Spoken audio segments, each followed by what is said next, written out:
Hi, welcome to Derby Dynasty devlog number one. I created the game Tap Derby a while ago, and quite a few people played that, and I decided to make a bigger horse racing game. With it being bigger, it's going to take a lot longer to build this game. So I wanted to start doing a devlog to allow people to follow along with what I'm doing.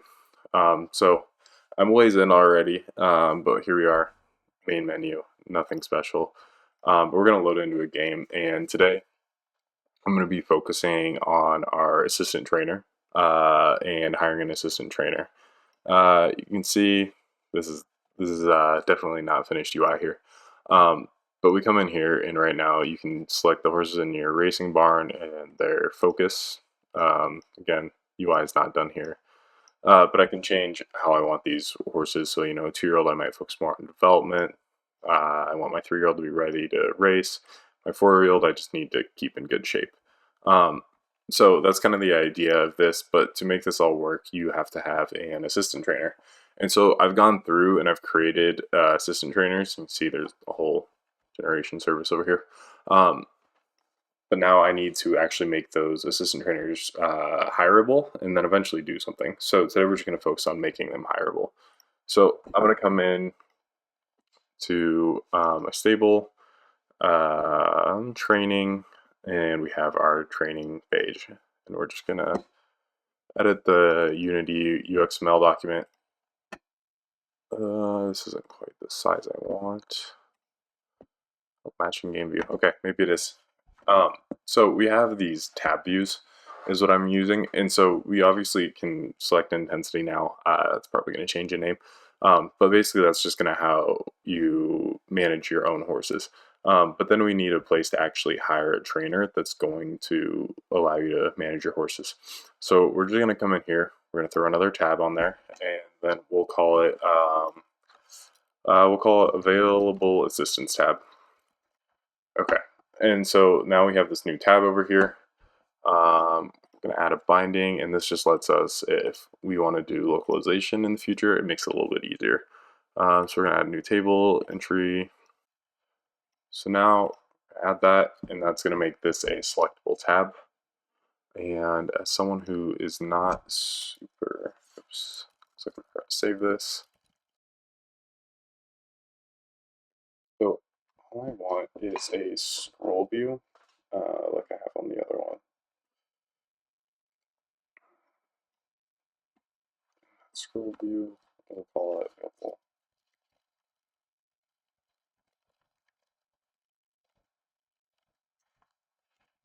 It's going to hold our available trainers, and then we'll add right above it a visual element that we'll just call the header.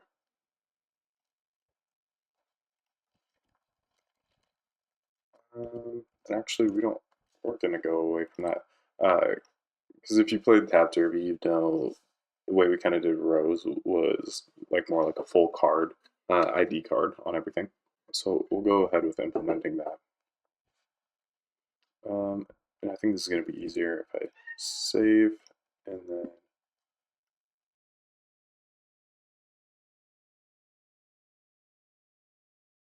Okay, I was getting really annoyed at trying to style this, so took some time off camera. Sorry, and got us to this. So obviously the human headshot's not going to stay, but we have our trainer name, their country of origin, just kind of the stats. Those are going to be graded. They're going to be colored, so that's something we'll have to set in the controller. And then how much they cost per month to hire. So um, we'll have to go in and implement the controller now, but for now, this is a decent start for what we have.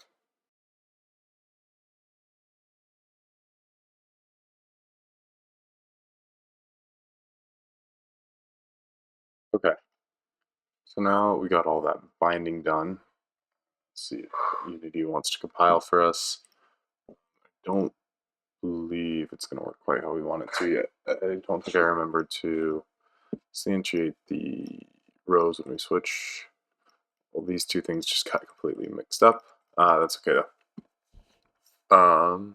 Or no, they just didn't get mixed up. I just changed it. Okay, there we go. So now this is actually displaying.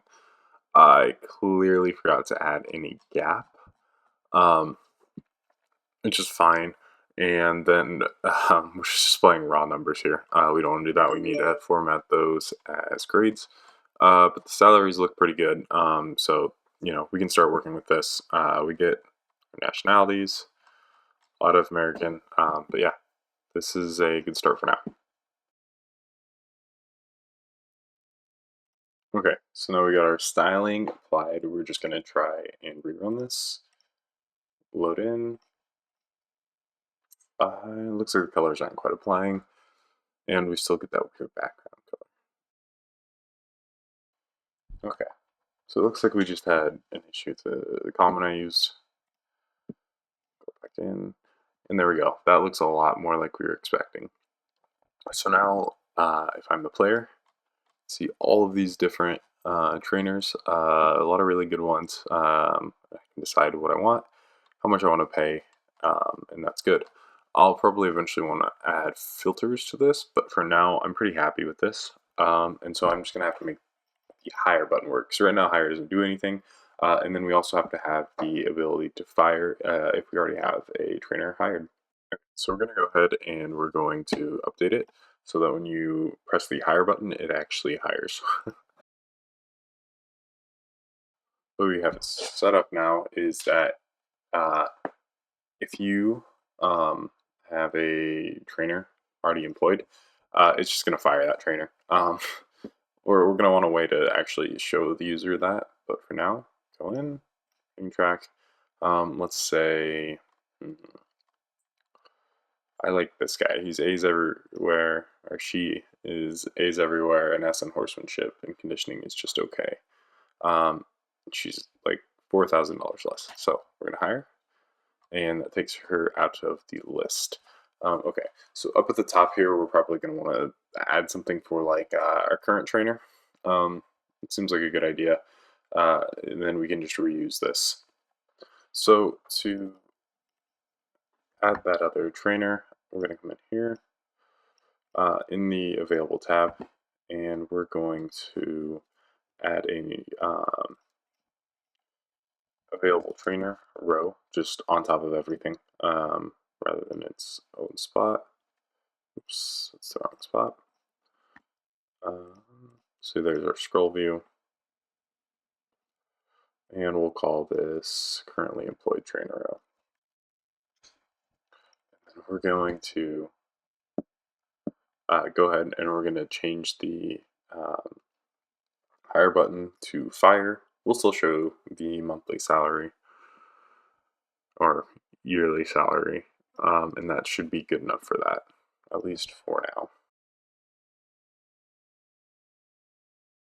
Okay, so now I think we have that all set up that we should be able to hire and fire as we please. It looks like our current one is not rendering quite right. That's okay. But when we hire, yeah, it'll switch that out. Okay, that's an issue to fix for sure. So we'll figure that one out. Okay, we fixed a few dumb bugs. That's still not displaying quite how we want it to. But that's okay. We got the salary set. Looks like it still says hire instead of fire. And then I think we just need to give that a few styles. Okay, looks like that's cleaned up, but it's still not showing how we want to. The scroll view is overpowering, basically. When we press fire, it doesn't seem like anything really happens. I can hire and I can replace, and that's good, but we still want that to display correctly. Okay, so we did some playing around and we were able to fix the bug where the player's trainer up here wasn't showing. So we have Eleanor Thomas. She's really good. If we really wanted to, we could fire her. But there's no good reason to do that right now. But yeah, we can come through. Let's say I just really want to be a cheapskate. I can look for a really cheap trainer if there are any. Sure, 44,000. He's not so good, but we're gonna hire him. And that's that. Next time, we're gonna have to make it so that these assistant trainers are actually keeping our horses in shape. while we're not doing anything manually to them. Because if we come in here, this has a fitness of F, F, and F. So we want our horses to stay fit while our assistant trainers train them. Thanks for watching, and talk to you next time.